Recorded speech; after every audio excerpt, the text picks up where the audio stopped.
একটি আয়াত তেলাওয়াত করেছি, যে আয়াতের দিয়ে একটা হাদিস মুবারাকা শান নুজুল এবং কোরআনুল কারীমের আয়াতের শান নুজুল মুখতাসার সময়ে ইনশাআল্লাহ তাসকারা করার, তাফসীর করার ইনশাআল্লাহ আমাদেরকে যদি আল্লাহ তৌফিক দান করে বলার চেষ্টা করব। আল্লাহ আমাদের প্রত্যেককে ধৈর্য ধারণ করে বসে শুনে আমাদেরকে আমল করার তৌফিক দান করুন, আমিন। রব্বুল আলামিন কোরআনুল কারীমে সর্বপ্রথম কি বলেছেন? আল্লাহ বলেন, ইন্নাল মুত্তাকিনা ফি মাকামিন আমিন ফি জান্নাতিন ওয়া উয়ুন ইয়ালবাসুনা মিন সুনদুসিন ওয়া ইস্তাবরাকিন মুতাকাবিলিন। আল্লাহ রাব্বুল আলামিন বলেন, এই কোরআনুল কারীমের আয়াতের 6666 আয়াত থেকে একটু করে আয়াতের মধ্যে আমাদেরকে আপনার সবাইকে কুল কায়নাতে আল্লাহর বান্দাদেরকে সবাইকে এই কথা জানিয়ে দিয়েছেন। এই হাজার হাজার মানুষের ভিতর, কোটি মানুষের ভিতর, 18,000 মাখলুকাতের ভিতর এক প্রকারের ব্যক্তিদের নাম উল্লেখ করেছেন, যারা ঈমানদার এবং মুত্তাকি। সুবহানাল্লাহ। তো মুত্তাকিরা কোথায় থাকবে? আল্লাহ বলেন, ইন্নাল মুত্তাকিনা ফি মাকামিন আমিন। তাদের জন্য আমি এমন একটা নির্ধারিত জায়গা রেখেছি, যে জায়গাটা ফি জান্নাতিন ওয়া উয়ুন। আল্লাহ বলেন, যে একটা স্থান রেখেছি জান্নাতের ভিতর, যে স্থানের তলদেশে নূরানি ঝর্ণা প্রবাহিত, আরামদায়ক ঝর্ণা রয়েছে। সেই মুমিনদের জন্য সুন্দর একটা বাগান নির্ধারিত আমি সৃষ্টি করে রেখেছি। শুধু তাও নয়, ইয়ালবাসুনা মিন সুনদুসিন ওয়া ইস্তাবরাকিন মুতাকাবিলিন কাযালিকা ওয়া যাওয়াজনাহুম বিহুরিন বিহুরিন। তাদের জন্য তাদেরকে এমন একটা স্থানে বসানো হবে, যে স্থানের মধ্যে আল্লাহ রাব্বুল আলামিন জান্নাতের হুরদেরকে বড় বড় চক্ষুওয়ালা সুন্দর আকৃতিওয়ালা জান্নাতের হুরদেরকে ওই মুমিনদের সামনাসামনি বসানো হবে। আল্লাহ রাব্বুল আলামিন মুমিন তাকওয়াবান ঈমানদারদেরকে জান্নাতের হুরদের সাথে বিবাহ দিয়ে দেবেন। সুবহানাল্লাহ। এই কথা থেকে আমরা কি আমল করতে পারি?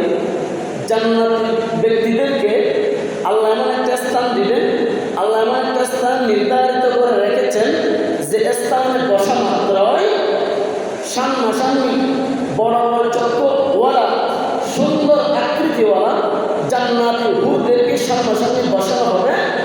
তাদেরকে মুমিন বান্দাদেরকে ওই জান্নাতি হুরদের সাথে নিকাহ এবং বিবাহ করানো দেবেন।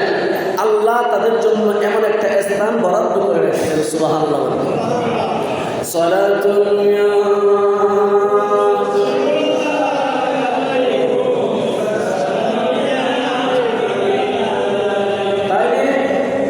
ঈমানদারদের কথা বলা হয়েছে, জান্নাতীদের। ঈমানদার জান্নাতীদের কথা বলা হয়েছে। তাহলে কে ঈমানদার, কে জান্নাতি আর কে জাহান্নামী, এটা আমাদের দেখার বিষয়, বোঝার বিষয়। আল্লাহ রাব্বুল আলামিন সিফাতুল মুমিনিন, মুমিনদের গুণবলী, মুমিন কারা, ঈমানদার কারা, জান্নাতে যে জান্নাতের ঘোষণা দেওয়া হয়েছে সেই জান্নাতের অধিকারী কারা, আমাদেরকে বুঝার দরকার। আল্লাহ কুরআনুল কারীমে বলে দিয়েছেন, ইন্নামাল মুমিনুনা আল্লাযীনা ইযা যুকিরাল্লাহ ওয়াজিলাত কুলুবুহুম ওয়া ইযা তুলিয়াত আলাইহিম আয়াতুহু যাদাতহুম ঈমানান আওয়াজ করে আলহামদুলিল্লাহ। তা গর্ব হওয়া যেত না আলহামদুলিল্লাহ। তো মুমিনদের গুণ বলি, মুমিনদের গুণ বলি। মুমিন বলতে গেলে কি কি দরকার আমাদের? জান্নাতি বলতে গেলে মুমিন বললে তো জান্নাতি তো মুমিনদের জন্য, জান্নাত মুমিনদের জন্য। এক কথায় জান্নাত মুমিনদের জন্য। তাকওয়া আল্লাহকে ভয় করে ওই ব্যক্তিদের জন্য মুমিন। যেমন আমরা রোজা রাখলাম, কার ভয়ে রাখলাম? আল্লাহর ভয়ে। চেহারি খাইলাম, আল্লাহর ভয়ে। চেহারি কি করলাম? সম্পূর্ণ করলাম আল্লাহর ভয়ে।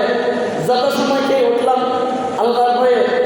এমন এমন কেউ মানুষ আছে, আমরা যখন চেহারি খাওয়ার জন্য বসলাম, খাইতে খাইতে খাইতে খাইতে খাইতে খাইতে সূর্য উদয় পর্যন্ত খেয়েছে, এমন কোন ইতিহাস আছে?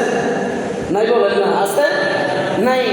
তাইলে বুঝে যায় যত সময় মুয়াজ্জিন সাহেব যখন বলেছেন আর চেহারির শেষ সময় এতটা 4:37 মিনিটে, 37 মিনিটের পরে পরে 5 মিনিট পর বা 3 মিনিট পর কেউ খানা খাই নাই, যত সময় কি করে দিয়েছেন?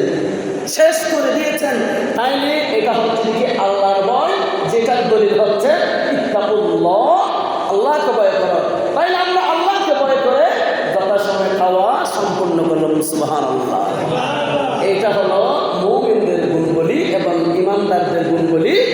মুমিনদের সিফাত, যে ভয় বৃত্তি রেখে আল্লাহর সমস্ত যেদিকে না যাওয়ার বারণ করেছেন সেই দিকে যাইলাম না, যেদিকে যাওয়ার ইচ্ছে পূরণ করেছেন বা যাওয়ার জন্য নির্দেশনা দিয়েছেন সেই দিকে গেলাম। এটা হলো আল্লাহ ভয় বৃত্তি তাদের উপর রয়েছে, তারাই হলো ইমানদার। সুবহানাল্লাহ। তাচ্চা ইমানদার ওই ব্যক্তি যাদের দিল আল্লাহ তাআলার কথা শুনলে, আল্লাহ তাআলার কথা শুনলে দিল অন্তর কেঁপে ওঠে। আল্লাহর ভয়ের কথা শুনলে দিলের মধ্যে কেঁপে ওঠে, ভয় লেগে যায়। যখন তাদের সামনে আল্লাহ তাআলার কুরআনুল কারীমের আয়াত শোনানো হয় তখন তাদের অন্তর কেঁপে ওঠে। আল্লাহর নির্দেশনা মানতে গিয়ে কঠিন মুসিবতে পড়তে হয়। মুসিবতের মধ্যে ধৈর্য ধারণ করলো কেন? আল্লাহ রাব্বুল ইজ্জত হযরত ইব্রাহিম খলিলুল্লাহকেও আগুনের মধ্যে যেই নমরুদের বাচ্চারা সেখানে নিক্ষেপ করেছিল, চুল পরিমাণ হেল্প, চুল পরিমাণ সাহায্য তার কাছে চায় নাই, বরং সেই আল্লাহর কাছে চেয়েছেন, আল্লাহ তোমার হুকুমে নমরুদের দল আমাকে আগুনের মধ্যে নিক্ষেপ করেছে, আর আপনার হুকুমে আপনি আমাকে এখান থেকে রক্ষা করবেন। সুবহানাল্লাহ। তখন আল্লাহ কুরআনুল কারীমের আয়াত বলে দিয়েছেন, কুল্লা ইয়া নারু কুনি বারদান ওয়া সালামুন আলা ইব্রাহিম। আগুন আমার খলিল তোমার কাছ থেকে কি চাই নাই? হেল্প চাই নাই। আপনার কাছ থেকে হেল্প চাই নাই, তোমার এই কঠিন মুসিবত থেকে হেল্প চাই নাই, বরং আমি আল্লাহ ইব্রাহিমকে বানাইলাম, ইব্রাহিমকে সৃষ্টি করলাম, যে সৃষ্টিকর্তাকে মেনেছেন। ইব্রাহিম খলিলুল্লাহ দুনিয়ার কারো কাছে হাত পাতাই নাই, ইব্রাহিম খলিলুল্লাহকে যিনি সৃষ্টি করেছেন তার কাছে হাত পেতেছেন। সেই জন্য আমি আল্লাহর কাছে যখন চেয়েছেন আমি আগুনকে বারণ করে দিলাম, কুল্লা ইয়া নারু কুনি বারদান ওয়া সালামুন আলা ইব্রাহিম। আগুন আমার খলিল, আমার বন্ধুর পরিমাণ একটা প্রসব যদি কি করে, তোমার আগুন যদি কি করে ধ্বংস করে ঝুলে যায়, আগুন তোমার অস্তিত্ব আমি আল্লাহ ঠিক রাখবো না। সুবহানাল্লাহ। বাইরের সাহায্য এবং তাকওয়া ভয় বৃত্তি আমাদেরকে সর্বপ্রথম তার উপর বিশ্বাস রাখতে হবে, খুব আল্লাহর উপর এটা বিশ্বাস রাখতে হবে। আমাকে মুসিবত দিয়েছেন আল্লাহ, আমাকে মুসিবত থেকে উদ্ধার করবে আল্লাহ, আমাকে সব কিছু দিয়েছেন আল্লাহ আমার আল্লাহ চাইলে জাহান্নামীকে জান্নাত বানানো আর জান্নাতীকে জাহান্নাম বানানো। মানুষকে মরে গেল, ইন্তেকাল করলো, ইন্তেকাল করার পরে আল্লাহ চাইলে মুহূর্তের ভিতর আবার রুহটা আবার তার দেহের ভিতর দিয়ে তাকে আবার জীবিত করার ক্ষমতা আছে কিনা?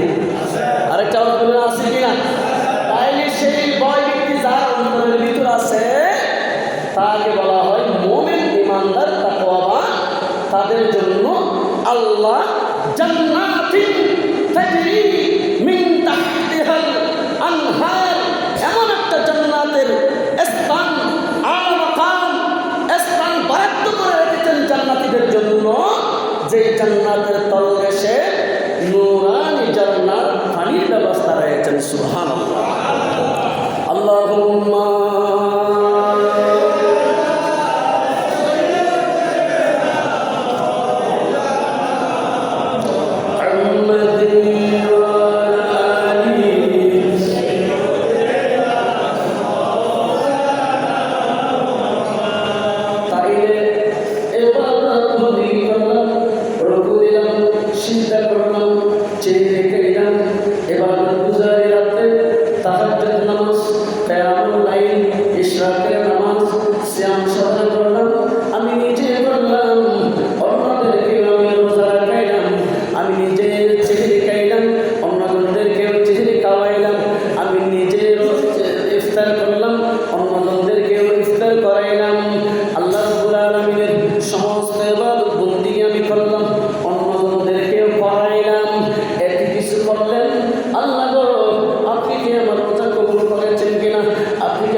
সঠিক মতো আদায় করতে পেরেছি কিনা?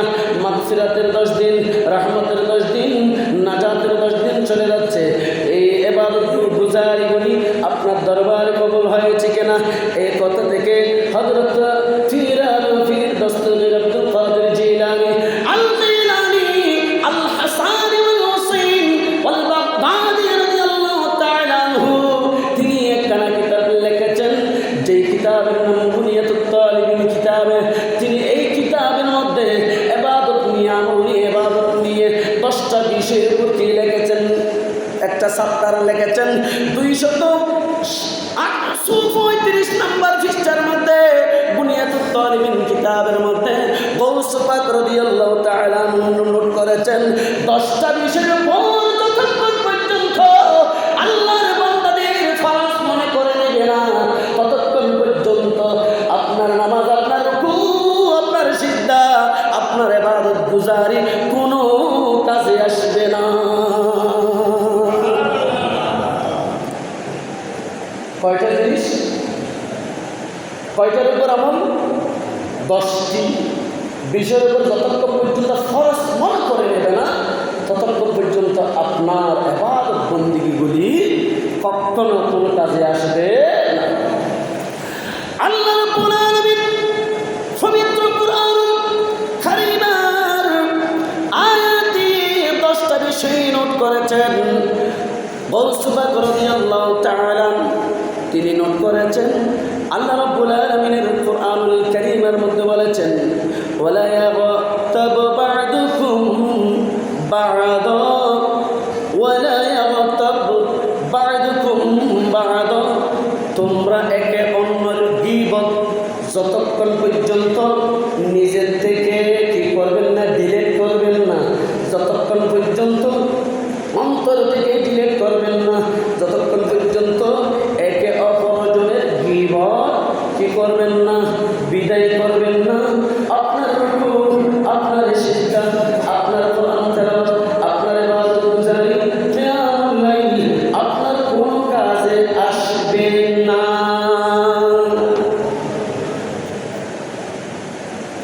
কি বলা হয়েছে আল্লাহ কোরআনে? ওয়ালা ইয়াগতাব বা'দুকুম বা'দা, যতক্ষণ পর্যন্ত আপনার দেহ থেকে, রূহ থেকে, মন থেকে, দিল থেকে গীবত যতক্ষণ পর্যন্ত বিদায় করবেন না, ডিলিট করবেন না, ততক্ষণ পর্যন্ত আপনার কোনো ইবাদত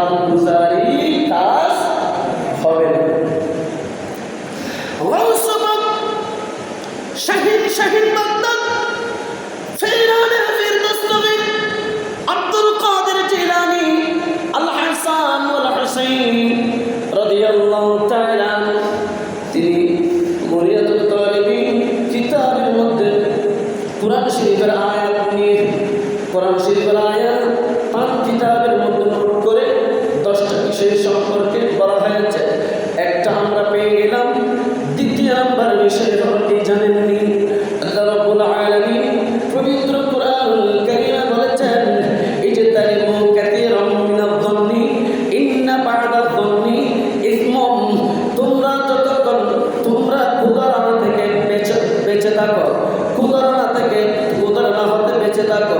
কেননা কোনো কুদারণা ফাঁস আমার রাসূল বলেছেন, রাসূল সাল্লাল্লাহু আলাইহি ওয়াসাল্লাম করেন, কুদারণা হতে তোমরা দূরে থাকো। কুদারণা থেকে তোমরা ছোট ছোট মিথ্যা কথা থেকে, একে অপরজনের ত্রুটি থেকে বের করা যাবে না। বলে কেন?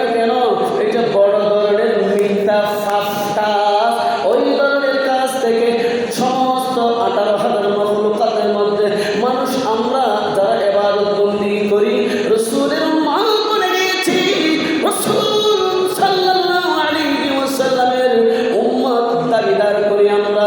আমাদেরকে ছোট ছোট ত্রুটি দেখে আমাদেরকে দূরে থাকতে হবে।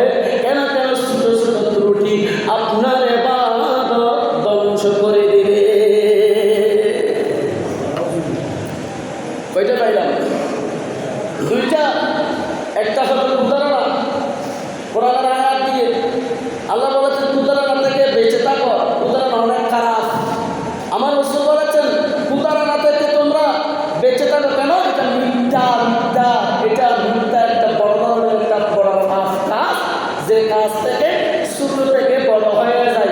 ছোট করতে এটা বড় ধরনের অপরাধ হয়ে যায়, যার কারণে তোমরা বড় ধরনের গুনাহের মধ্যে লিপ্ত হয়ে যাও। সেটা তুমি নিজেও জানো না। সেই জন্য ওই কুদারণা থেকে যতক্ষণ পর্যন্ত আমরা বেঁচে না থাকবো, ততক্ষণ পর্যন্ত আমাদের কোনো কাজে আসবে, ইবাদত গুজারি কোনো কাজে আসবে না। তাহলে 2টা পেয়ে গেলাম। তৃতীয় নম্বর, আব্দুল কাদের জিলানী কত সুন্দর করে কোরআনুল কারীমের আয়াত নিয়ে 10টা বিষয় সম্পর্কে আমাদেরকে এলান করে দেওয়া হয়েছে। আল্লাহ রাব্বুল আলামিন পবিত্র কোরআনুল কারীমের এই আয়াতটা হলো সেই আয়াত, লা ইয়াসখার কওমুম মিন কওমিন, লা ইয়াসখার কওমুম মিন কওমিন, লা ইয়াসখার কওমুম মিন কওমিন। হে দুনিয়াবাসীরা, দুনিয়ার মুমিন বান্দারা, এক গোত্র অন্য গোত্রকে ঠাট্টা মশকরা করা যাবে না। আমার এই বাড়ি অন্য বাড়ির একজন মানুষ আমার বাড়ি আসলো, কেউ ওই ব্যক্তিদেরকে দেখে এক গোত্র অন্য গোত্রদেরকে কি করা যাবে না? হিংসা বিদ্বেষ ঠাট্টা মশকরা করা যাবে না, তাকে নিয়ে হেয় করা যাবে না। আল্লাহ বলেছেন, লা ইয়াসখার কওমুম মিন কওমিন, এক গোত্র অন্য গোত্র মানুষ যখন দেখা যাবে তাদেরকে নিয়ে ঠাট্টা মশকরা করা যাবে না। যতক্ষণ পর্যন্ত ঠাট্টা মশকরা কি করবেন না, একে অপরজনের হিংসা বিদ্বেষ শেষ করবেন না, ডিলেট করবেন না। আপনার রুকু, আপনার সিজদা, আপনার ইবাদত বন্দেগী, আপনার রোজা, আপনার চেহারি কোনো কাজে আসবে না যতক্ষণ না অন্য গোত্রের মানুষ দেখলে, যতক্ষণ না আপনি মুহাব্বত করবেন, ততক্ষণ পর্যন্ত আপনার ইবাদত বন্দেগী কোনো কাজে আসবে না। এক গোত্রের মানুষ দেখলে আর গোত্রের মানুষ, মানে এক পাড়ার মানুষ আর পাড়ার মধ্যে আসছে, দেখা মাত্র তাকে নিয়ে ঠাট্টা মশকরা যাবে না। এটা যতক্ষণ পর্যন্ত আমরা ক্লিক করব না, ততক্ষণ পর্যন্ত আমাদের ইবাদত বন্দেগী এই ইত্যাদি কিয়ামুল লাইল সহ সারা কোনো কাজে আসবে না। আল্লাহ রাব্বুল আলামিন ৭৪ নম্বরে কি বলে দিয়েছেন? কুল্লিল মুমিনিনা ইয়াগুদ্দুনা মিন আবা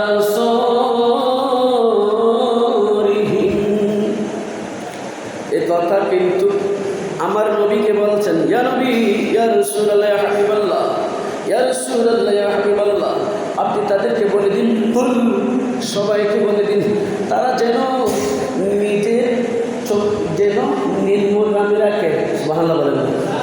নিজের চক্ষু যেন নির্মগামী রাখে, নিচের দিকে তাকায়। বলে আল্লাহ আমার চোখ সামনে গিয়ে তো রাস্তাটাই গোনা, বলো সেইটা না। রাস্তায় দিয়ে যখন হাঁটবা, রোড দিয়ে যখন হাঁটবা, পরের রাস্তা দিয়ে বাড়ির রাস্তায় দিয়ে যখন হাঁটবা, তোমার চোখ তো একটু নিম্নগামী করো। কেন? হয়তো তোমার চোখ গলিয়ে এমন এমন দৃশ্য তোমার চোখ গলিয়ে দেখা যাবে, সেই দৃশ্য দিয়ে হয়তো তোমার গুনাহ আর পাপ হতে পারে। সেই জন্য তোমার চক্ষুগুলি নির্মলভাবে কি করো? নিম্নগামী হও, চক্ষুগুলি নির্মগামী হও। ইয়া রাসূলুল্লাহ, ইয়া হাবিবাল্লাহ, আপনি আপনার উম্মতদেরকে বলে দিন তাদের চোখ যেন নির্মগামী হয়, তাদের চোখ যেন বেকার কোনো কাজের মধ্যে যেন তাদের চোখ না দেয়। সেইটা আপনার উম্মতদেরকে ফুল কায়ামতের সবাইকে বলে দিন। সুবহানাল্লাহ। সারাদুনিয়া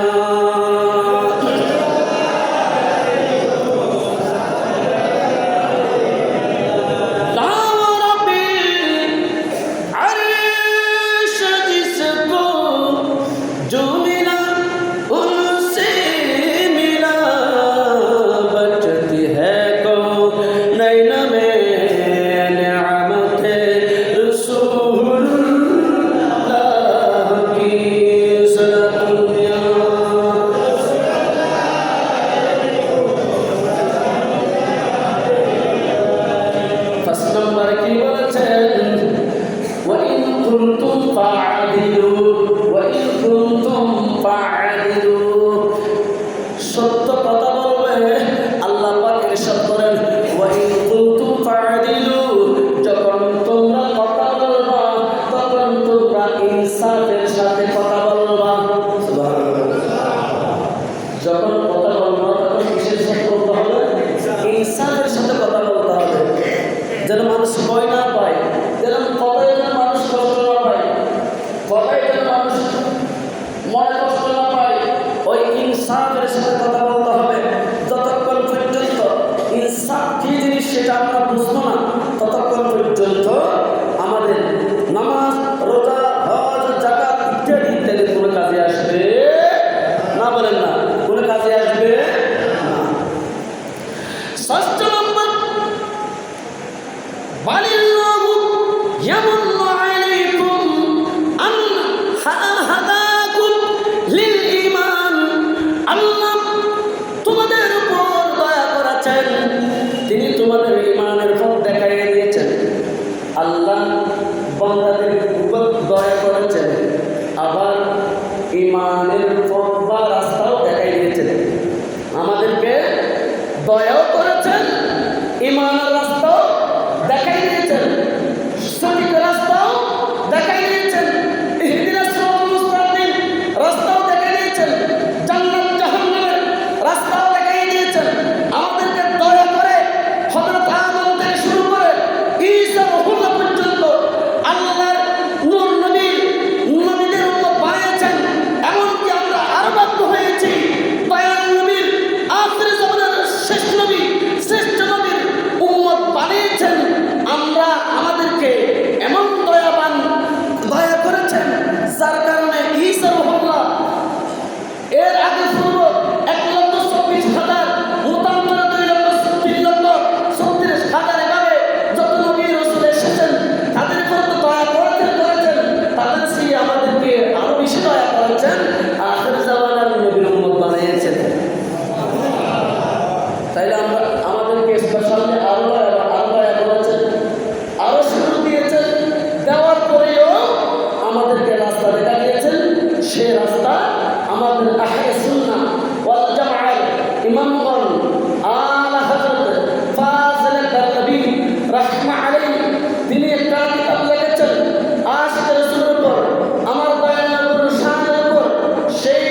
হিসাবের মধ্যে যখন আপনি উল্টাইয়া দেখবেন তখন আল্লাহ হযরত কতটুকু ভালোবেসেছেন সেইখানে এমন একটা খাবার বলেছেন, এই দুনিয়ার মানুষ ওই মুমিন বানতে গেলে, ইমানদার বানতে গেলে সঠিক রাস্তা আমাদেরকে আল্লাহ যে রাস্তা দেখাইছেন সেই রাস্তা যদি চিনার যদি ইচ্ছা থাকে আমার নবীজির দামান ধরে নিন।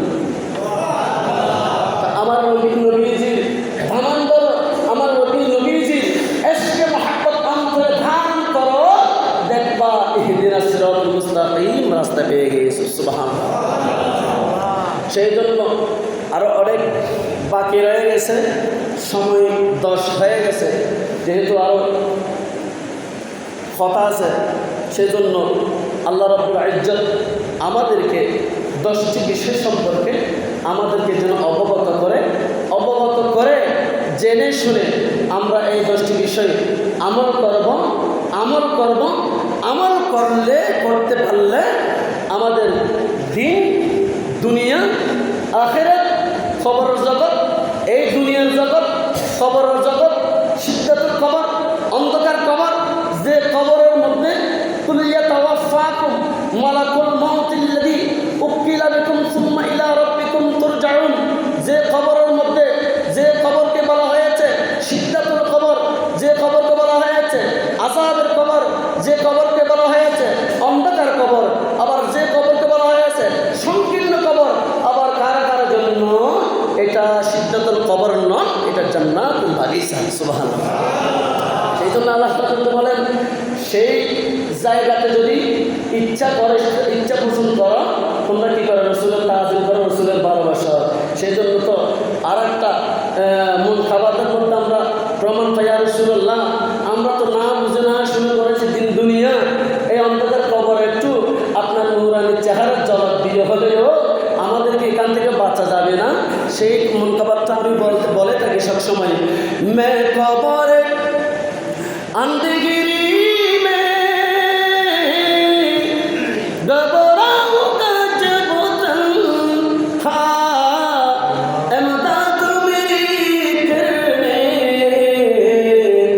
आ जाना या रसूल अल्लाह, आ जाना या रसूल अल्लाह। সেই অন্ধকার কবর, সিদ্ধাতুল কবর, আযাবের কবর, এই কবরে আপনার নবীর নূরানি চেহারা জগৎকে দেখাবে না, আমার চোখ দিয়ে অন্তত দেখলে অন্তত খাই বলতে পারবো আপনাকে না দেখে ভালোবেসেছি, আপনাকে না দেখে নবী হিসেবে মেনে নিয়েছি।